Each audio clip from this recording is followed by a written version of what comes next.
আসসালামু আলাইকুম। SSC test preparation এবং প্রিপারেশন ব্যাচের বাংলাদেশ ও বিশ্ব পরিচয়ে লেকচার 1 এমসিকিউ সলভ ক্লাসে আমি তোমাদের সঙ্গে আছি শাহানুর আলম, বাংলাদেশ ও বিশ্ব পরিচয়ে সহকারী শিক্ষক, পায়োনিয়ার প্রোগ্রাম। চলো দেরি না করে শুরু করা যাক আজকের এমসিকিউ সলভ ক্লাসটি।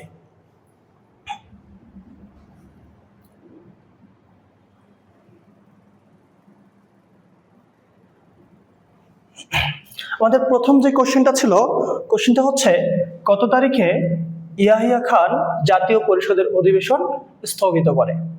1977 সালের সাধারণ নির্বাচনে যখন আওয়ামী লীগ নিরঙ্কুশ সংখ্যাগরিষ্ঠতা অর্জন করে, তখন এই ক্ষমতা হস্তান্তর নিয়ে তারা তালবাহানা শুরু করতে থাকে। এক পর্যায়ে 1971 সালে 3রা মার্চ জাতীয় পরিষদের অধিবেশন রাখা হয় এবং 1 মার্চ এসে সেই অধিবেশন স্থগিত করা হয়। তাহলে আমরা যদি আমাদের এই চারটা সলভের মধ্যে দেখি যে 1 মার্চ 1971, 1 এপ্রিল 1971, 1 মে 1971, 1 জুন 1971, তাহলে আমরা দেখতে পাচ্ছি 1 মার্চ 1971 এটা হচ্ছে আমাদের অ্যান্সার।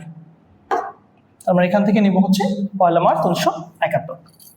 দ্বিতীয় কোশ্চেন যদি আমরা দেখি, বাঙালিদের উপর নৃশংস হত্যাকাণ্ড বা গণহত্যা চালানো হয় কখন?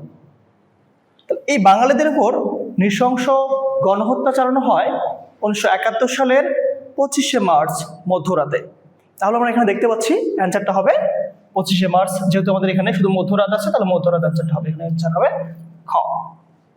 মহান মুক্তিযুদ্ধে নারীদের ভূমিকা কেমন ছিল? মহান মুক্তিযুদ্ধে বিভিন্ন শ্রেণীর মানুষের মধ্যে নারীদের অবদান ছিল অগ্রগণ্য। নারীরা সশস্ত্র যুদ্ধে মুক্তিযুদ্ধের সেবা দিয়ে, শুশ্রূষা দিয়ে, খাদ্য দিয়ে, তথ্য দিয়ে সাহায্য করেছিলেন। এর জন্যই নারীদের অবদানকে বলা হচ্ছে গৌরবোজ্জ্বল। আমরা যদি অপশনের মধ্যে দেখি, অপশন ক তে উল্লেখ করা আছে গৌরবোজ্জ্বল, অর্থাৎ এর উত্তরটা হবে হচ্ছে গৌরবোজ্জ্বল। নেক্সট কোশ্চেনে আসি, মুক্তিযুদ্ধে পেশাজীবীরা যেভাবে অবদান রাখে, আমরা অ্যান্সারগুলো যদি দেখার চেষ্টা করি। প্রত্যক্ষ অংশগ্রহণ, শরণার্থীদের উৎসাহ প্রদান, মুক্তিযুদ্ধে তথ্য প্রচার। অর্থাৎ পেশাজীবী কারা, এটা যদি আমরা বোঝার ট্রাই করি, পেশাজীবী হচ্ছে বিভিন্ন পেশায় যারা নিয়োজিত, তাদেরকে বলা হচ্ছে পেশাজীবী। পেশাজীবীদের অবদানের ক্ষেত্রে আমরা দেখতে পাচ্ছি প্রত্যক্ষভাবে অংশগ্রহণ, অর্থাৎ মুক্তিযুদ্ধে পেশাজীবীরা প্রত্যেকেই প্রত্যক্ষভাবে, অর্থাৎ অধিকাংশই প্রত্যক্ষভাবে কি করেছিলেন? অংশগ্রহণ করেছিলেন। শরণার্থীদের উৎসাহ, অর্থাৎ যে শরণার্থীগুলো আমাদের পার্শ্ববর্তী দেশ ভারতে গিয়ে আশ্রয় নিয়েছিলেন, তাদেরকে উৎসাহ দিয়েছিলেন। মুক্তিযুদ্ধের তথ্য প্রচার, অর্থাৎ মুক্তিযুদ্ধের যে তথ্যটা, এই তথ্যগুলো বহির্বিশ্বের বিভিন্ন দেশে প্রচার করেছিলেন এই পেশাজীবীরা। তাহলে আমরা উত্তর বলতে পারি 1, 2, 3, অর্থাৎ এই ঘ নাম্বার উত্তর হবে আমাদের। এই কোশ্চেনের উত্তর হবে হচ্ছে ঘ। নেক্সট কোশ্চেন যদি আমরা দেখি, বহির্বিশ্বে মুক্তিযুদ্ধের পক্ষে প্রচারের প্রধান কেন্দ্র ছিল কোন শহর? অর্থাৎ মুজিবনগর সরকারের যে কার্যক্রমে বিভিন্ন রাষ্ট্রের গুরুত্বপূর্ণ শহরগুলোকে কেন্দ্র করে মিশনটা পরিচালিত হইতো। তার মধ্যে লন্ডন, স্টকহোম, দিল্লি এগুলো ছিল।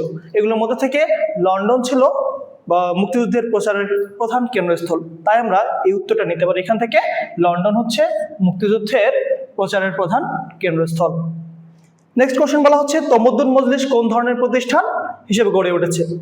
তমদ্দুন মজলিস হচ্ছে ভাষাকে কেন্দ্র করে 1947 সালে যখন বাংলা ভাষার পরিবর্তে পাকিস্তানের রাষ্ট্রভাষা উর্দু করার প্রস্তাব দেওয়া হয়, তখন ঢাকা বিশ্ববিদ্যালয়ের পদার্থ বিজ্ঞানের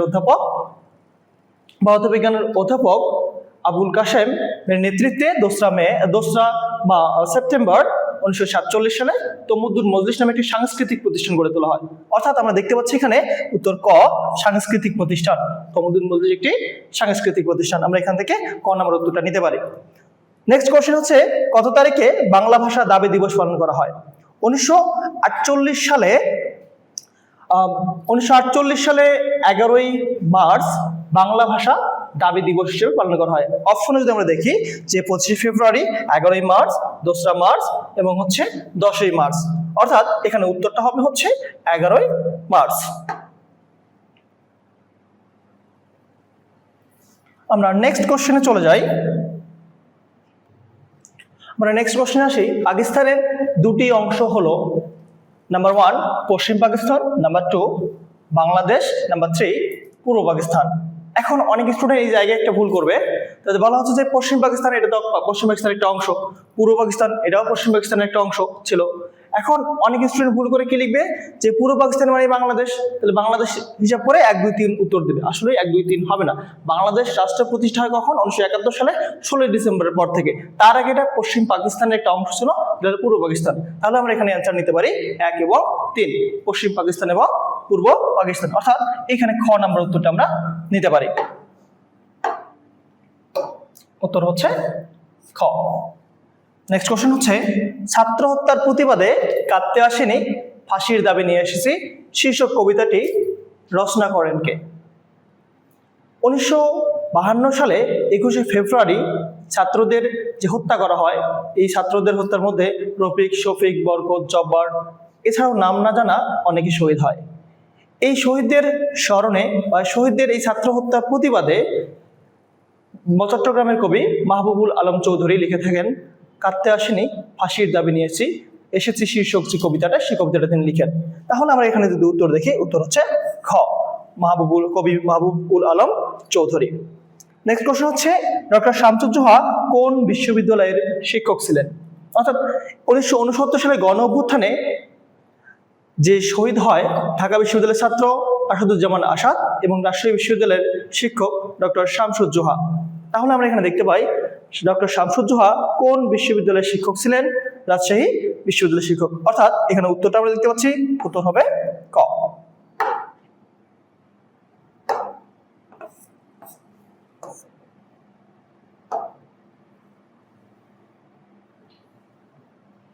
আমরা নেক্সট কোশ্চেনে চলে যাই। নেক্সট কোশ্চেন হচ্ছে উর্দুকে প্রথম রাষ্ট্রভাষা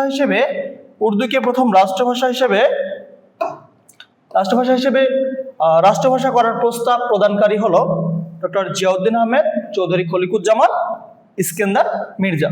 এখন উর্দুকে প্রথম রাষ্ট্রভাষা করার প্রস্তাব দেয় ডক্টর জিয়াউদ্দিন আহমেদ 1947 সালের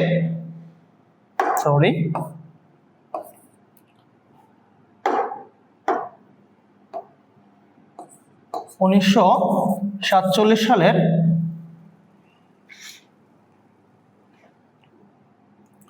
1947 সালের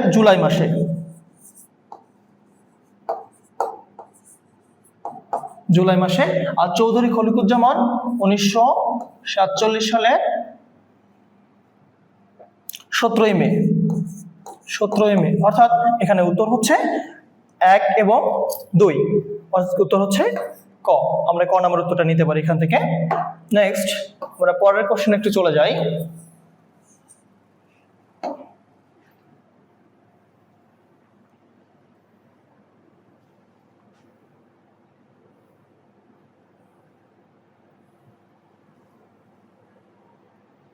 আমার কোশ্চেন হচ্ছে ধীরেন্দ্রনাথ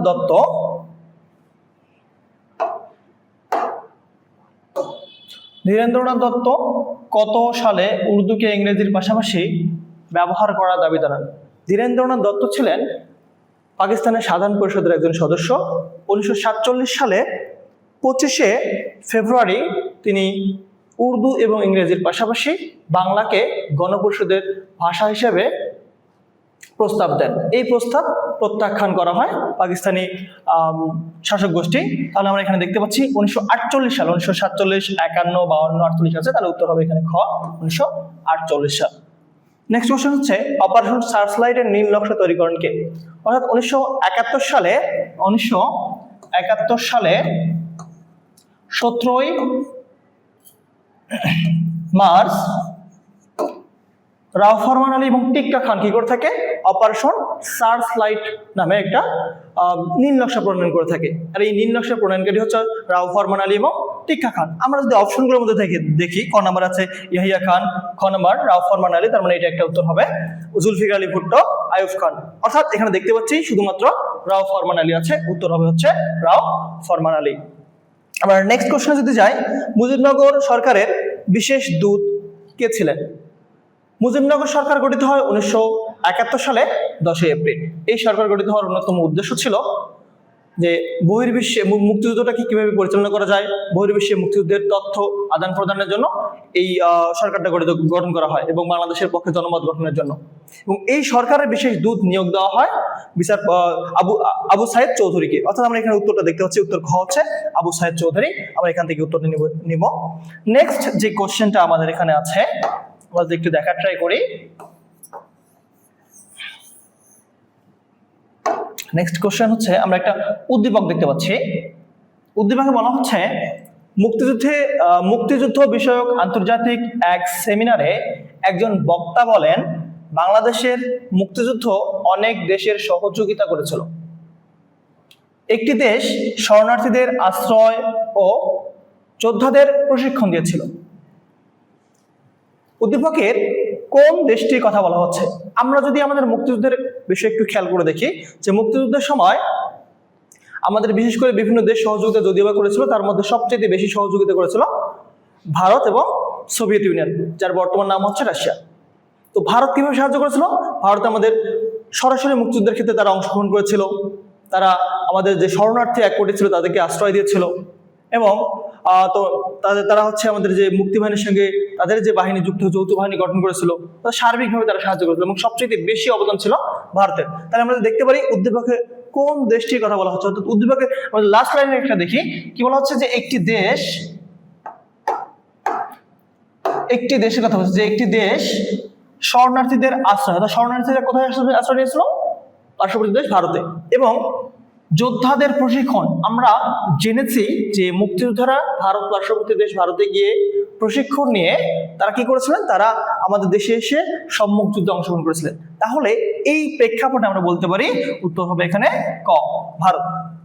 পরবর্তী প্রশ্ন হচ্ছে, দেশটির সহযোগিতার ফল হলো স্বাধীনতা অর্জন, নিজেদের স্বার্থ লাভ, পাক বাহিনীর উচ্ছেদ।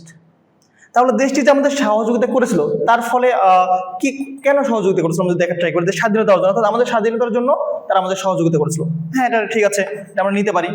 নিজেদের স্বার্থ, অর্থাৎ ভারত যে আমাদের সাহায্য করেছিল শুধু তাদের যে স্বার্থের জন্য সাহায্য করেছিল না, তাদের স্বার্থের জন্য এখানে সাহায্য করেনি, তার মানে আমরা এটাকে স্কিপ করবো, এই উত্তরটা এখানে হবে না। তৃতীয় যদি আমরা দেখি, পাক বাহিনীর উচ্ছেদ। পাক বাহিনী বলতে এখানে পাকিস্তানি বাহিনীদের কথা বলা হচ্ছে। পাকিস্তানি বাহিনীদের পূর্ব পাকিস্তান থেকে উচ্ছেদ করার জন্যই তারা আমাদের কি করেছিলেন? সাহায্য সহযোগিতা করেছিলেন। তাহলে আমরা এই উত্তরটাও নিতে পারি। অর্থাৎ নিচের কোনটি সঠিক যদি বলি, তাহলে দেখা যাচ্ছে 1 এবং 3। তাহলে 1 এবং 3 কোথায় আছে? 1 এবং 3 খ নম্বরে আছে। আমরা উত্তর নিতে পারি খ। আমরা নেক্সট কোশ্চেনে চলে যাই। নেক্সট কোশ্চেন হচ্ছে, কখন মুজিবনগর সরকার গঠিত হয়েছিল? মুজিবনগর সরকার গঠিত হয়েছিল 1971 সালের 10 এপ্রিল। আমরা যদি অপশনগুলোর মধ্যে থেকে দেখি, যেহেতু অপশনগুলোর মধ্যে দেখা যাচ্ছে 10 এপ্রিল 1971 সাল, তার উত্তর হবে খ। অর্থাৎ 10 এপ্রিল 1971 সালে মুজিবনগর সরকার নামে একটি সরকার গঠন করা হয়, এবং এটাই ছিল বাংলাদেশের প্রথম সরকার, প্রথম হচ্ছে অস্থায়ী সরকার মুজিবনগর সরকার। তাহলে এটা যদি অন্যভাবে কোশ্চেনটা সেভাবে যে বাংলাদেশের প্রথম সরকারের নাম কি, তাহলে আমরা কি লিখবো? মুজিবনগর সরকার। অনেকে আমরা ভুল করে ফেলি এই জায়গায়, অনেকে লিখে ফেলি যে বাংলাদেশের প্রথম সরকার হচ্ছে তাজউদ্দিন। প্রথম সরকার আমরা অনেক সময় লিখে ফেলি হচ্ছে যে তাজউদ্দিন আহমেদ লিখি, আমরা হচ্ছে তাজউদ্দিন আহমেদ লিখে ফেলি। তাজউদ্দিন আহমেদ হবে না, এটা হবে কি? মুজিবনগর সরকার। অর্থাৎ মুজিবনগর সরকার আমরা এখান থেকে লিখবো। নেক্সট কোশ্চেন হচ্ছে, মুজিবনগর সরকারের অর্থমন্ত্রীর দায়িত্ব পালন করেন কে? আমরা যদি মুজিবনগর সরকারের গঠন কাঠামো একটু খেয়াল করে দেখি, যে মুজিবনগর সরকারের প্রথমে যে ছিলেন রাষ্ট্রপতি এবং মুক্তিযুদ্ধের সর্বাধিনায়ক ছিলেন বঙ্গবন্ধু শেখ মুজিবুর রহমান, প্রধানমন্ত্রী তাজউদ্দিন আহমেদ, তারপর হচ্ছে তোমার অর্থমন্ত্রী এম মনসুর আলী, স্বরাষ্ট্র ত্রাণ ও পুনর্বাসন মন্ত্রী ASM কামরুজ্জামান, পররাষ্ট্র এবং আইনমন্ত্রী খন্দকার মোশতাক। তাহলে আমরা এখান থেকে যে বিষয়গুলো দেখতে পাচ্ছি যে সবগুলোই আছে, তার মানে অর্থমন্ত্রীর দায়িত্ব ছিলেন কে? এম মনসুর আলী। তাহলে উত্তর এখান থেকে নিব আমরা, উত্তর হচ্ছে খ। আমরা নেক্সট কোশ্চেনটা একটু দেখার ট্রাই করি। নেক্সট কোশ্চেন হচ্ছে, কি বলা হচ্ছে এখানে? বলা হচ্ছে একটা উদ্দীপক আছে এখানে। উদ্দীপকের মধ্যে বলা হয় যে জনাব ক ব্রিটেনে মুক্তিযুদ্ধের জন্য অর্থ সংগ্রহ করতেন, বাংলাদেশের পক্ষে জনসমর্থন আদায়ের বিভিন্ন সংস্থার যাতায়াত করতেন। এখন বিষয় হচ্ছে প্রশ্নে আমরা দেখার ট্রাই করি জনাব ক মুক্তিযুদ্ধে কাদের প্রতিনিধিত্ব করে। আমরা আরেকবার উদ্দীপকটা একটু দেখার ট্রাই করি। উদ্দীপকে কি বলা হচ্ছে? উদ্দীপকে বলা হচ্ছে যে জনাব ক ব্রিটেনের মুক্তিযুদ্ধের জন্য অর্থ সংগ্রহ করেন। ব্রিটেনের মুক্তিযুদ্ধের জন্য, ব্রিটেন তো জনাব ক, তাহলে ব্রিটেন কি আমাদের বাংলাদেশে? অবশ্যই না। তাহলে কোন দেশের মানুষ যদি অন্য কোনো দেশে গিয়ে বসবাস করে তাদেরকে আমরা কি বলি? প্রবাসী বলে থাকি। তাহলে এই ইঙ্গিত থেকে আমরা যদি উত্তরটা একটু দেখার ট্রাই করি যে জনাব ক মুক্তিযুদ্ধে কাদের প্রতিনিধিত্ব করে, বিদেশি যারা থাকে তারা কি বলি আমরা? প্রবাসী বলে থাকি। তাহলে এখানে দেখা যাচ্ছে যে প্রবাসী বাঙালি, অর্থাৎ এই জনাব ক হচ্ছে প্রবাসী বাঙালি। আমরা উত্তর নিতে পারি এখান থেকে ক নাম্বার। নেক্সট লাস্ট কোশ্চেন আমাদের এখানে উল্লেখ করা আছে। আমরা যদি লাস্ট কোশ্চেনটা একটু দেখার ট্রাই করি। লাস্ট কোশ্চেনটা হচ্ছে উক্ত গোষ্ঠী মুক্তিযুদ্ধের নির্লসভাবে কাজ করেছে। উক্ত গোষ্ঠী বলতে কাদেরকে বোঝানো হচ্ছে? এই প্রবাসী বাঙালি যারা, তাদেরকে বোঝানো হচ্ছে। এই প্রবাসী বাঙালিদের মুক্তিযুদ্ধের সময় নির্লসভাবে কাজ করেছিল। কিভাবে কাজ করেছিল? কোন ধরনের কাজগুলো করেছিল?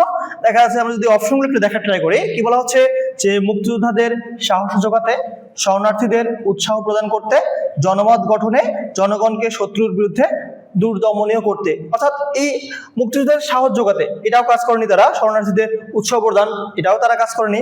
তারা কি করছিলেন? জনগণকে শত্রুর বিরুদ্ধে দুর্দমনী করতে এটাও তারা করেনি। তারা নির্লসভাবে যে কাজটা করেছে সেটা হচ্ছে জনমত গঠন। অর্থাৎ জনমত গঠনে তারা বিভিন্ন দেশের মিশনগুলোতে, বিভিন্ন দেশের তোমার হচ্ছে সিনেটগুলোতে, বিভিন্ন দেশের যে তোমার অ্যাম্বাসেডর যেগুলোতে, সেগুলোতে তারা গিয়ে কি করছিলেন? মুক্তিযুদ্ধের পক্ষে জনমত গঠন করার জন্য কাজ করেছিলেন। তো ঠিক আছে, আজকে এই পর্যন্তই। নেক্সট ক্লাসে আবার দেখা হবে তোমাদের সঙ্গে। ধন্যবাদ।